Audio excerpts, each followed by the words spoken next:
Hello guys, कैसे हैं आप लोग।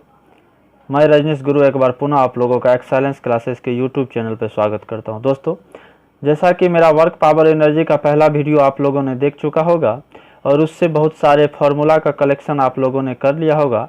आज उसी फार्मूला के कलेक्शन को ध्यान में रखते हुए अपकमिंग एग्ज़ाम या जो भी प्रीवियस एग्ज़ाम खास करके रेलवे की होती है उसमें उसके रिगार्डिंग काफ़ी ज़्यादा न्यूमेरिकल पूछे जा रहे हैं।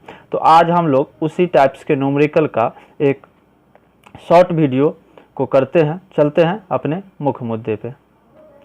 दिया गया है, यदि कोई व्यक्ति 12 न्यूटन के एक स्थिर बल से 4 मीटर चलता है तो उसके द्वारा किया गया वर्क होगा, मतलब उसके द्वारा कार्य क्या होगा, ये आपको बताना है। अब आप यहाँ पे देख रहे हैं जो आपका एफ दिया हुआ है, एफ आपका यहाँ से 12 न्यूटन है और आपका एस 4 मीटर है।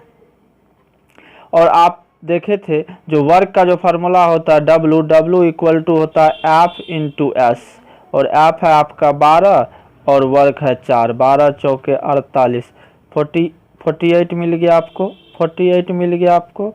अब अगला बात आता है जो वर्क का, अब यहाँ पे आपको करता क्या है, कंपटीशन में दो चीज़ देता है, सेम वैल्यू का दो रिजल्ट दे रहा है खास करके रेलवे में। उसमें बच्चे से वो यह जानना चाहता है जो बच्चे को इसका प्रॉपर जानकारी है कि नहीं है। जैसा उसी के तहत ध्यान में रखते हुए मैंने भी सेम कर दिया। मैंने ऑप्शन नंबर ए और ऑप्शन नंबर डी में सेम वैल्यू रख दिया, 48 48। बात आती है आपका अब इसका एसआई यूनिट पे, और आप जानते हैं जो वर्क का एसआई यूनिट जूल होता है और वाट एसआई यूनिट शक्ति का होता है। तो आपका यहाँ से right answer option number A हो जाएगा, 48 जूल।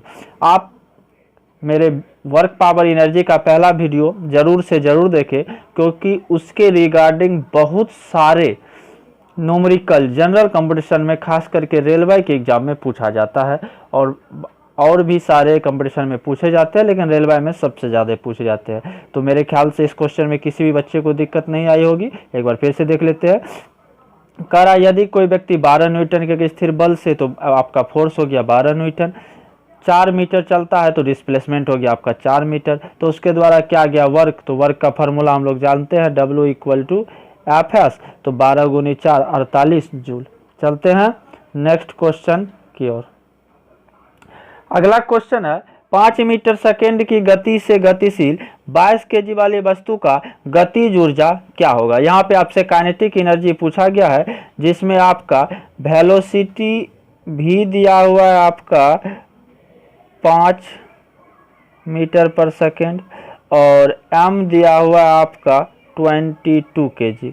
और आप फार्मूला जानते हैं, मैंने इससे पहले आपको बताया था, जो गतिज ऊर्जा को हम काइनेटिक एनर्जी का फार्मूला मेरा होता है हाफ mv²। अब इस हाफ mv² पे जब हम इसका यूज करते हैं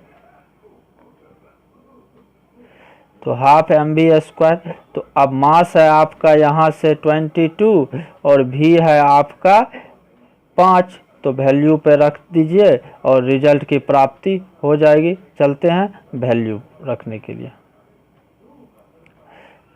तो यहाँ से अब हो गया 1/2, मास है आपका 22 इंटू 5 इंटू 5, ये 22 2 से कटा 11, 22 2 से कटा 11, 11 5 55 50 275, तो आपका रिजल्ट आ गया यहाँ से 275। अब आपका यहाँ पे दिया हुआ है दो वैल्यू, 275 जूल और 275 वाट। और आप जान रहे हैं जो काइनेटिक एनर्जी यानी कि वर्क और एनर्जी दोनों का एसआई यूनिट सेम ही होता है, तो आपका यहाँ से राइट आंसर हो जाएगा 275 जूल। एक बार फिर देख लीजिए, वेलोसिटी दिया है 5 मीटर पर सेकेंड, मास दिया है 22 kg, और काइनेटिक एनर्जी बताना है तो काइनेटिक एनर्जी का फार्मूला हाफ mv², और वो उस पर वैल्यू रखने से आपका 275 जूल आ गया। अब कह रहा है यदि किसी वस्तु का गतिज ऊर्जा 120 जूल हो और उसका द्रव्यमान 15 kg हो तो वेग क्या होगा। अब देखिए काइनेटिक एनर्जी आपका यहाँ से दिया हुआ है 120, और काइनेटिक एनर्जी इक्वल टू जानते हैं आप हाफ mv², तो 1/2, m है आपका 15 और v² आपको निकालना है। तो इस 15 से देखिए ये कट जाएगा आपका 8 और ये 8 दूनी हो गया 16, 16 इक्वल टू वी स्क्वायर, तो V equal to 4, v equal to 4। अब आपसे पूछा है इसका वेग, तो वेग का SI यूनिट आपको बताना है। तो आप जानते हैं वेलोसिटी का SI unit metre per second होता है। वेलोसिटी जो होता है वो होता है the rate change of displacement with respect to time, यानी कि विस्थापन में समय परिवर्तन की दर को हम लोग वेग कहते हैं, और विस्थापन आपका दूरी ही है, तो विस्थापन मतलब मीटर और समय मतलब s मीटर पर सेकेंड। तो आपका यहाँ से राइट आंसर हो जाएगा 4 मीटर पर सेकेंड। ठीक है मित्रों, चलते हैं नेक्स्ट क्वेश्चन की। और अगला क्वेश्चन आपका दिया है, यदि 1 kg का वस्तु 30 मीटर की ऊंचाई से भूमि पर गिराई जाती हो तो वर्ग क्या होगा। तो मतलब यहाँ पे क्या कहा, आपका यहाँ पे m दिया है 1 kg, h दिया है आपका 30 मीटर, और आप जानते हैं जब किसी भी चीज को भूमि पे गिराया जाता है मतलब ऊपर से गिराया जाता है तो आपका g 10 हो जाता है, और आपसे यहाँ पे वर्क पूछा गया है, और आप जानते हैं जो वर्क और एनर्जी बराबर होता है तो किसी भी वस्तु का अस्थितिज ऊर्जा का संबंध दिखा दिया। तो अस्थितिज ऊर्जा का फॉर्मूला होता है mgh। अब जब आप इस पर वैल्यू रखिएगा mgh पर, तो आपको मिल जाएगा यहाँ से 1 गुना 30 गुना 10, 30 दे 300, 300 आपका right answer option number B 300 joule, यानी कि PE इक्वल टू mgh, जिस पर यह क्वेश्चन आपका निर्धारित। चलते हैं अगले क्वेश्चन में। अगला क्वेश्चन आपसे कह रहा है, यदि किसी वस्तु का भार अर्थ पे 600 न्यूटन हो तो चंद्रमा पर उसका भार क्या होगा। देखिए पृथ्वी पर उसका भार है 600 न्यूटन, तो चंद्रमा पर उसका भार क्या होगा। देखिए यहाँ पे भार और द्रव्यमान दो चीज होती है, इसको पहले गौर से देख लीजिए। आपका द्रव्यमान कहीं भी नहीं बदलेगा, द्रव्यमान अपरिवर्तनशील रहता है, मतलब द्रव्यमान में कोई चेंज नहीं आता है, मतलब मास में कोई चेंज नहीं होती है। अगला पॉइंट है आपका वेट, भार। भार आपका जगह जगह पर बदलते रहता है। तो अब आप याद रखिएगा जब भार दिया रहे तो आपका जो भार अर्थ पे है उसका 1/6 वेट आपका मून पे हो जाएगा। कभी भी इसमें सस्पेंस नहीं करना, लेकिन गौर से देख लेना है जो वेट पूछ रहा है कि मास पूछ रहा है। अगर मास पूछ रहा है तो मास नेवर चेंज, वेट पूछ रहा है तो वेट चेंज 1/6 के रेशियो में। तो अब आप यहां से देख रहे हैं जो आपका इंटू कितना हो जाएगा, यहां से 600, तो 6 से यह कट गया आपका 100 आंसर, मतलब 100 न्यूटन आपका राइट आंसर हो जाएगा। मैं एक बार फिर से कह रहा हूं, जो मास आपका चेंज नहीं होगा, आपका चेंज होगा तो सिर्फ और सिर्फ क्या होगा, वेट चेंज होगा। चलते हैं नेक्स्ट क्वेश्चन की ओर। 1 किलोवाट घंटा होता है। दोस्तों ये क्वेश्चन काफी आप लोगों ने देखा होगा, आज इसको हम लोग देखते हैं। 1 किलोवाट घंटा होता है कितना जूल। तो अब आप इसको हमको क्या करना है, पहले सिंपलेस्ट फॉर्म में लाना है। तो 1 किलोवाट को तो हम लिख सकते हैं 1000 वाट, और आप जानते हैं जो 1 आवर में 3600 सेकेंड होता है, 00। तो अब इसको लिख सकते हैं हम 36, 1 2 3 0 यहाँ और 2 वहाँ, 10 पे पावर 5। और साइंटिफिक नोटेशन में कहा जाता है जो मात्र आप एक डिजिट को छोड़ दे, तो इस 36 को हम लिखेंगे 3.6 इंटू 10, ये इंटू 10 पे पावर 5। तो आप देखिए 3.6 इंटू 10 पे पावर 5, और मल्टीप्लाई में आप जानते हैं जो पावर जुटता है तो 10 पे पावर 6, मतलब 3.6 into 10 to the power 6 1 kilowatt घंटा का एक स्टैंडर्ड फॉर्म होता है, जिसका उपयोग खास करके हम लोग के घरों में बिजली का जो बिल आता है उसमें किया जाता है। बड़े बड़े जो फैक्ट्रियाज होती है वहाँ पे उसके पावर में देखा जाता है, ये सब कुछ संदर्भ में इनका उपयोग किया जाता है। चलते हैं मित्रों नेक्स्ट क्वेश्चन की ओर। कह रहा यदि एक वस्तु का द्रव्यमान 85 kg और वेग 60 मीटर पर सेकेंड हो तो उसका समवेग क्या होगा। अब यहाँ से आप देख रहे हैं जो आपको m दिया हुआ है 85 kg और v दिया हुआ है आपका 60 मीटर पर सेकेंड, और संवेग को हम लोग p से लिखते हैं और p equal to m into v होता है, जो मैंने आपको पिछले वीडियो में बताया था।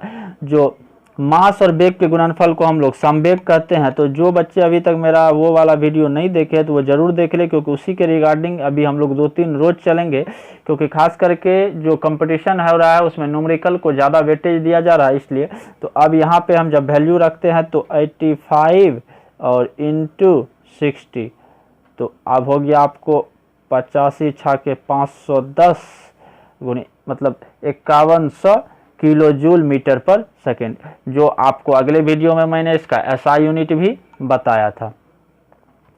तो संवेग जो होता है वो मास और वेग का गुणनफल होता है। मास आपका 85 kg दिया हुआ था, वेग आपका 60 मीटर पर सेकेंड दिया हुआ था, मैंने देख लिया। दोस्तों न्यूमेरिकल बनाते समय सबसे बड़ी बात का ध्यान रखना है, हमेशा ध्यान रखना है कि उसका एसआई यूनिट कभी भी मिस नहीं करना है, क्योंकि एसआई यूनिट के रिगार्डिंग भी क्वेश्चन आपके कंपटीशन में बहुत ज़्यादा पूछे जाते हैं। तो एसआई यूनिट को कभी भी आप चेंज नहीं करें, एसआई यूनिट को ध्यान में रखते हुए ही रिजल्ट लाने की कोशिश करें।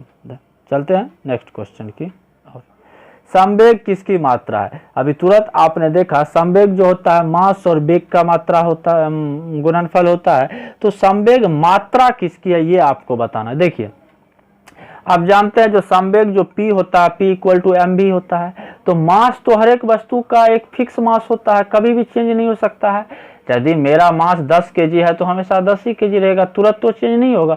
लेकिन वेग मेरा क्या है, तुरंत चेंज हो सकता है। मैं अपनी वेग को तुरंत घटा या बढ़ा सकता हूँ, लेकिन मास को तो मैं तुरंत घटा या बढ़ा नहीं सकता हूं। तो संवेग जो आपकी मात्रा है वो सिर्फ व सिर्फ गति की है, मतलब वेग की मात्रा है। देखिए होता है संवेग मास इंटू वेलोसिटी, लेकिन जब मात्रा खास करके पूछी जाए तो मात्रा के संदर्भ में यह सिर्फ व सिर्फ गति का मात्रा करता है, गति को यह मापता है, क्योंकि मास को नहीं मापता है। मास हमेशा आपका अपरिवर्तित रहता है, लेकिन वेग आपका परिवर्तित हो सकता है। तो इसलिए आपको ध्यान रखना है जो संवेग जो मात्रा है वो गति का है।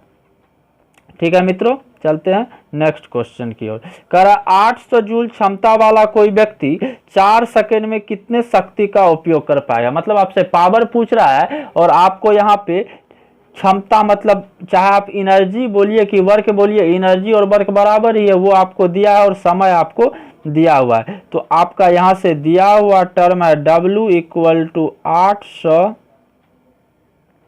और T इक्वल टू 4 और P पूछा है। तो P भैया हम बताए हुए थे अगले वीडियो में W/T, यानी कि अगले वीडियो में जो आपको हम बताए थे पावर, यानी कि the rate change of work with respect to time. कार्य करने की क्षमता को हम लोग क्या कहते हैं, शक्ति कहते हैं। कार्य करने की समय दर को, क्षमता नहीं सॉरी समय दर को the rate change of work with respect to time. तो अब यहाँ से आपका वर्क है 800 और टाइम है आपका 4, तो 2 चौके 8 यानी कि 200 वाट आपका ऑप्शन नंबर ए। तो ये सारे जो फॉर्मूला है वो मैंने पिछले वीडियो में आप लोगों को बताया है। तो जो बच्चे अभी तक ये वीडियो नहीं देखे मेरा फॉर्मूला रिगार्डिंग, वो उस वीडियो को जरूर से जरूर वॉच कर ले। नेक्स्ट वीडियो आपका है जो वर्क और एनर्जी का क्या समान होता है। एसआई यूनिट, डायमेंशन, ए और बी दोनों, D NOT none of this. तो आपने देखा था जो वर्क और एनर्जी दोनों का एसआई यूनिट जूल होता है, तो ये पहला पॉइंट दोनों समान है। डायमेंशन भी आपने देखा था जो वर्क और एनर्जी दोनों का वर्ग फोर्स MLT - 2 इंटू 2L। आपने डायमेंशन भी देखा था ML2T - 2 दोनों का होता है, मतलब डायमेंशन भी समान है, मतलब C, A और B। वर्क और एनर्जी के एसआई यूनिट और डायमेंशन दोनों के दोनों समान होते हैं, इसलिए आपका आंसर हो जाएगा C, A और B। Thank you for watching. दोस्तों इस कोरोना महामारी में आप अपने घर पे ही रहे, सतर्क रहे, सुरक्षित रहे, यही भगवान से मेरी कामना है। Stay home, stay safe. ठीक है, आप लोग इस वीडियो को वॉच कीजिए। जो अभी तक मेरे इस वीडियो को नहीं देखे हैं, मेरे YouTube चैनल को सब्सक्राइब नहीं किए हैं, वो उस चैनल को जरूर सब्सक्राइब कर ले। धन्यवाद।